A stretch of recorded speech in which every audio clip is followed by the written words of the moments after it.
హర నమ పార్వతీవతయే హర హర మహాదేవ హర. కాండద్వయోపాధ్యాయ కర్మ బ్రహ్మస్వరూపిణే స్వర్గాపవర్గ రూపాయ యజ్ఞేశాయ నమో నమ. కృత్తికాద్యపభరణ్యంత నక్షత్రేశ్చిత్తోదయాయ నమ. ఈరోజు ఉత్తర ప్రోష్ఠపద నక్షత్రము అనగా ఉత్తరాభాద్ర నక్షత్రము. ఈ నక్షత్రానికి అధిదేవత ఆహిర్బుద్ధియ. పూర్వం చెప్పుకున్నటువంటి పూర్వ ప్రోష్ఠపద నక్షత్రానికి అజయ ఏకపాతు, ఈ నక్షత్రానికి అహిర్బుద్ధియ. ఆ అజయ ఏకపాత్ అనేటువంటి దేవత అగ్ని సూర్యులకు సంబంధించినటువంటి వారు అయితే, అగ్ని సూర్యులు అయితే, ఈ అహిర్బుద్ధియ రుద్ర అగ్ని రుద్రులకి సంబంధించినటువంటి దేవత. అజయ ఏకపాత్లో కూడా రుద్రాంశం ఉన్నది, కానీ ఆ సూర్యాంశ ఎక్కువగా ఉండటం చేత సూర్య అగ్నులుగా అక్కడ చెప్పారు అజయ ఏకపాతుకి. ఇక్కడ అహిర్బుద్ధి దేవతకి రుద్రాంశ ఎక్కువగా ఉండటం వలన ఇది అగ్ని రుద్రులకిగా సంబంధించిందిగా చెప్పారు. దీని యొక్క ఈ నక్షత్రం యొక్క విశేషము, ఆ దేవతా విశేషము కనుక ఆ నక్షత్రేష్టి యాగం విశేషము చూసినట్లయితే, ముందరగా ఆ తిథిని వేదం ఇలా చెబుతున్నది.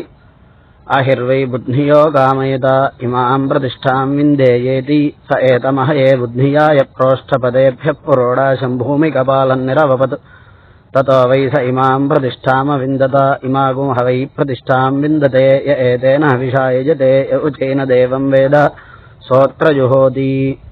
ఎవరు ఈ అహిర్బుద్ధియ అంటే, ఎప్పటికీ కూడా క్షీణించనివాడు, క్షీణించనివాడు, బుద్ధినియ మొట్టమొదటిగా ఉద్భవించినవాడు. ఎవరు అంటే దీనినే గార్హపత్యాగ్ని అంటాము. ఈ గార్హపత్యాగ్ని ఎప్పటికీ కూడా శమించదు. అంటే నిత్యాగ్నిహోత్రం చేసుకునేవారు దీనిని రోజు కూడా గార్హపత్యం నుంచి దక్షిణాగ్ని ఆహ్వనీయములు అనేటువంటివి దీని నుంచే ప్రణయిస్తారు. ఆ దక్షిణాగ్ని ఆహ్వనీయములు ఆ అగ్నిహోత్రం కానీ ఇష్టి కానీ ఇటువంటివి అయిపోయిన తర్వాత వాటి పని అయిపోతుంది. మరలా వాటిని సాయం అగ్నిహోత్రం అప్పుడు కానీ వేరే ఇష్టప్పుడు కానీ మరలా ప్రణయించుకోవాలి. కానీ గార్హపత్యం అనేటువంటిది ఎప్పుడూ నిరంతరం అలా ఉండాల్సిందే స్థిరముగా. అందుకే అది అహిహి, ఎప్పటికీ కూడా నశించనిది. దానినే గార్హపత్యాగ్ని అంటారు. అహిర్వై బుద్ధియో గామయత బుద్ధియ.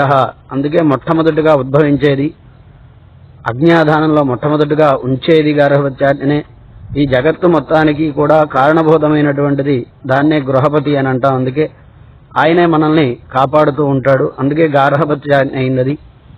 కాబట్టి అంతటికీ కూడా మూలభూతమైనటువంటిది, మొట్టమొదటిగా ఉద్భవించినటువంటిది ఈ గార్హపత్యాగ్నినే ఇక్కడ దేవతగా చెప్తూ ఉన్నారు. అహిర్వై బుద్ధియో గామయత ఇమాం ప్రతిష్టాం విందేయేతి.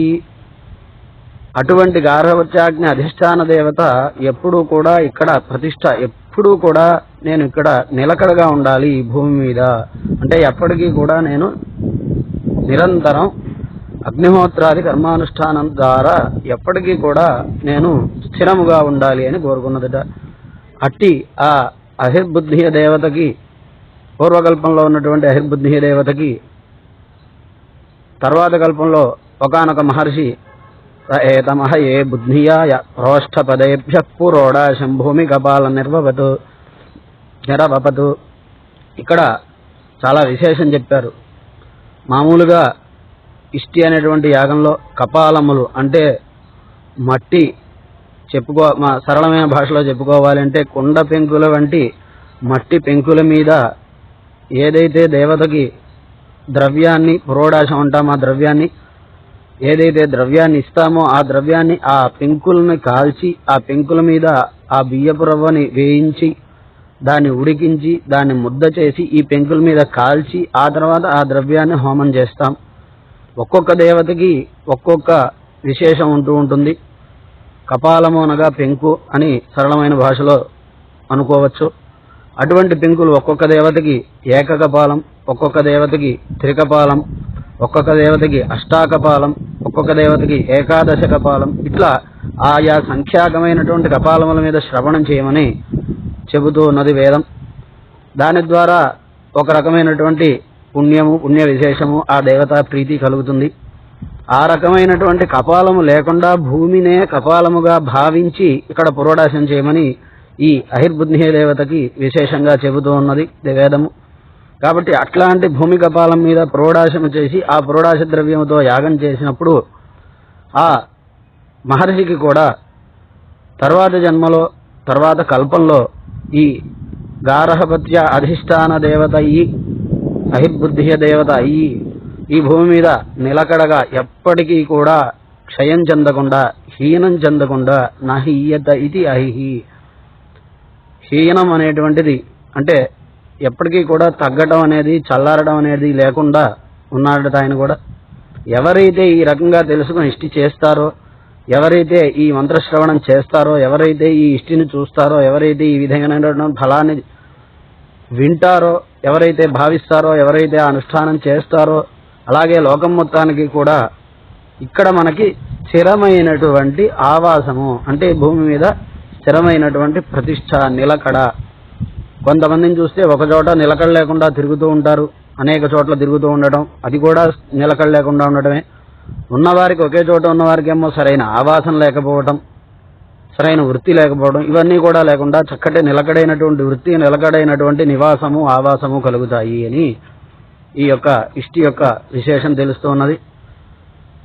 అదే రకంగా ప్రధాన హవిస్సునిచ్చేటువంటి మంత్రార్థం కనుక చూసినట్లయితే అహిర్బుద్ధియ ప్రథమానయేతి, ఈయన అహిర్బుద్ధినియ ఇందాక చెప్పుకున్నాం, ఎప్పటికీ కూడా హీనం అవ్వనివాడు అంటే తగ్గనివాడు, చల్లారనివాడు, శమించనివాడు, అలాగే మొట్టమొదటగా పుట్టినవాడు, ఉద్భవించినవాడు. అహిర్బుద్ధియ ప్రథమానయేతి, ఈయన పెరుగుతూ ఉన్నాడట. తన యొక్క దీన్ని ఎప్పుడైతే మనం గార్హపత్యాగ్ని వాటిని విహరిస్తూ ఉన్నామో అప్పుడు ఇంకా 3 అగ్నుల్లోకి వెళ్ళటము, అలానే కాకుండా ఆ ఫలం ద్వారా లోకం మొత్తం వ్యాపించటము, ఆ తేజస్సు ద్వారా హవిస్సుల ద్వారా పెరగటము, ఇవన్నీ కూడా ఆయనకి వృద్ధి. అహిర్బుద్ధియ ప్రథమానయేతి, అలా పెరుగుతూ వృద్ధి చెందుతూ మనల్ని పెంచుతూ పోషిస్తూ ఉన్నాడట ఆయన. ఇంకా కూడా ఒక విశేషం ఉన్నది ఇక్కడ అహిర్బుద్ధియ ప్రథమానయేతి అహిరసి బుద్ధి రౌద్రేణాని కేనాని యజ్ఞంలో ఈ గార్హపత్య దక్షిణాజ్ఞ ఆహ్వనీయములు కాక ఇంకా అగ్నులు కొన్ని విశేషంగా ఉంటాయి. ఉత్తరవేది అని, ఆగ్నేయధ్రియమని, వీటన్నిటి కోసమని విహరించినప్పుడు ఇది పాతదవుతుంది.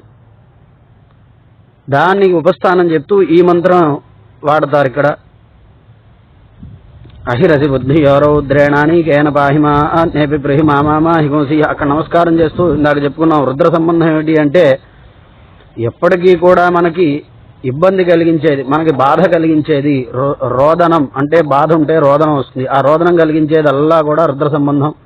అంటే ఎప్పటికీ కూడా మాకు నీవు బాధ కలిగించకు, నీలో ఉండేటువంటి బాధ కలిగించే తత్వాన్ని మా యందు ఉంచకుండగా ఎప్పుడూ కూడా మమ్మల్ని కాపాడు సుఖకరంగా అని అక్కడ నమస్కారం చేస్తారు. అట్లా ఈ గార్హపత్యాగ్ని అహిర్బుద్ధియ ప్రథమ అనేది అంటే ఆ యజ్ఞ రూపకంగా కూడా ఈ అగ్ని వృద్ధి చెందుతుంది. వాటన్నిటికీ కూడా మూలభూతమైనటువంటి అగ్ని ఇదే అహిర్బుద్ధియ. అందుకని ప్రథమానయేతి పెరుగుతూ ఉన్నాడటైన అహిర్బుద్ధియ ప్రథమానయేతి. అందువల్లనే శ్రేష్ఠో దేవానాముతమానుషాణం, దేవతలందరిలో కల్లా శ్రేష్టమైనటువంటి వాడు ఈయన. అంతే కదా, మరి ఈయన నుంచే కదా అందరి దేవతలకి కూడా హవిస్సులు వెళ్ళడానికి కారణభూతమైనటువంటి ఆహ్వనీయాన్ని కూడా ఉద్భవించింది. కాబట్టి శ్రేష్ఠో దేవానాం ఉతమానుషాణం. గార్హపత్యాగ్ని అంటే గృహపతి, అంటే ఇళ్లను కాపాడేవాడు, ఇంటిని పరిపాలించేవాడు. అంటే తన యొక్క శక్తి చేత, తన యొక్క అనుగ్రహం చేత ఇళ్లని కాపాడేవాడు. కాబట్టి శ్రేష్ఠో దేవానాం ఉతమానుషాణం, మనుషులకు కూడా ఈయనే శ్రేష్ఠుడు అంటే పూజ్యుడు. శ్రేష్ఠో దేవానాం ఉతమానుషాణం తం బ్రాహ్మణా సోమపా సౌమ్యాస. అందువలన ఈయన్ని యజ్ఞంలోనే ఋత్విక్కులు, బ్రాహ్మణులైనటువంటి ఋత్విక్కులు సోమపానం చేస్తూ ఈయన్ని స్తుతిస్తూ కీర్తిస్తూ ఉన్నారట. బ్రాహ్మణ సోమపా సౌమ్యాస ప్రోష్ఠపదాసో అభిరక్షంతి సర్వే. ప్రోష్ఠపద నక్షత్రానికి 4 రూపములట. ప్రోష్ఠపదాసో అభిరక్షంతి సర్వే. అవేమిటి అంటే 4 ఈ యజ్ఞంలో ఆహవనీయము, ఆగ్నేధ్రియము, హోత్రియము, మార్జాలీయం అనేటువంటి 4 స్థానములు, వాటిని ధిష్ణీయులు అంటాము. ప్రధానమైనటువంటి స్థానములు. హోత ఏమో అక్కడ కూర్చుని హవిస్సులన్నీ ఇవ్వడానికి ముఖ్యమైన మంత్రములన్నీ కూడా చెప్తారు కాబట్టి అది అగ్నిస్థానం, ముఖ్యమైనటువంటి స్థానం. అలాగే ఆగ్నేధ్రియము ముఖ్యమైనటువంటిది, అది కూడా అగ్నిహోత్రం ఉంటుంది, అక్కడ ఉన్న ఆహుతులు ఇస్తాం, అది ముఖ్యమైనటువంటిదే. అలాగే ఉత్తరవేది అయినటువంటిది యజ్ఞమునకు చాలా ముఖ్యమైనటువంటి స్థానము.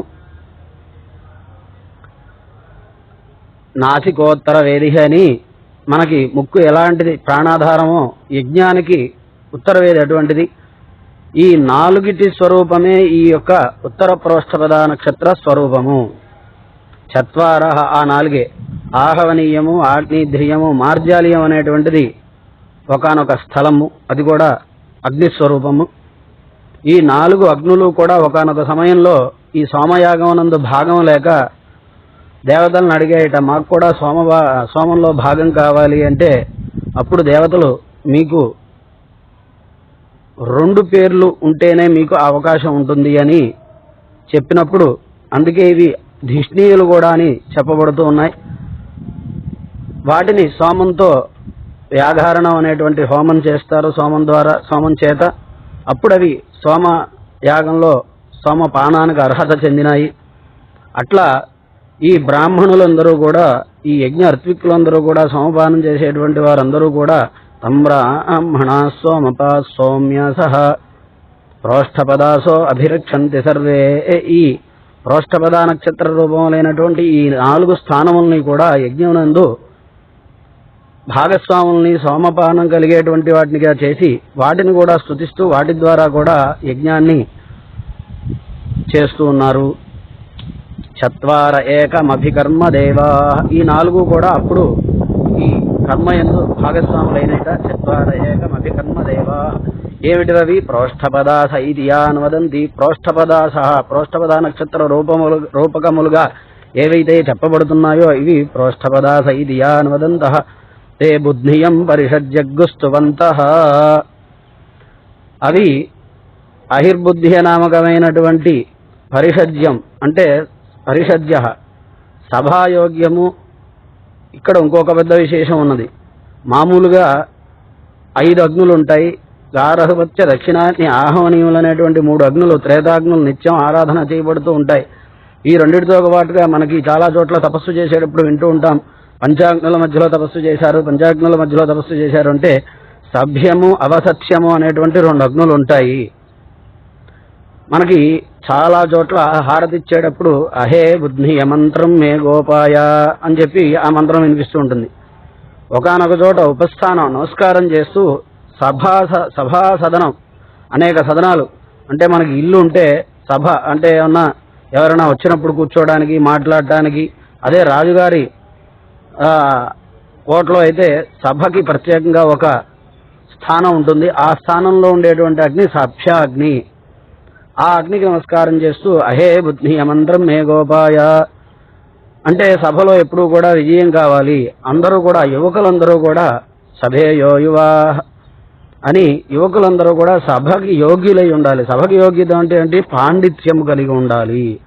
ఆ రకంగా ఈ యువకులందరూ కూడా పాండిత్యం కలిగి ఉండాలి. అంటే చదువు ఎప్పుడూ కూడా చదువు విజ్ఞానం కలిగి ఉండాలి. ఈ రోజుల్లో లాగా వ్యసనములకు బానేసులో ఇవ్వకూడదు. అటువంటి అగ్నిని అక్కడ ఆరాధన చేస్తారు ఈ మంత్రంతో. అంటే ఇదే గార్హవత్యాగ్ని, విశేషించి సభ్యాగ్ని ఇదే. కాబట్టి ఇక్కడ చెప్తున్నారు తే బుద్ధియం పరిషజ్జగ్గుస్తువంతః.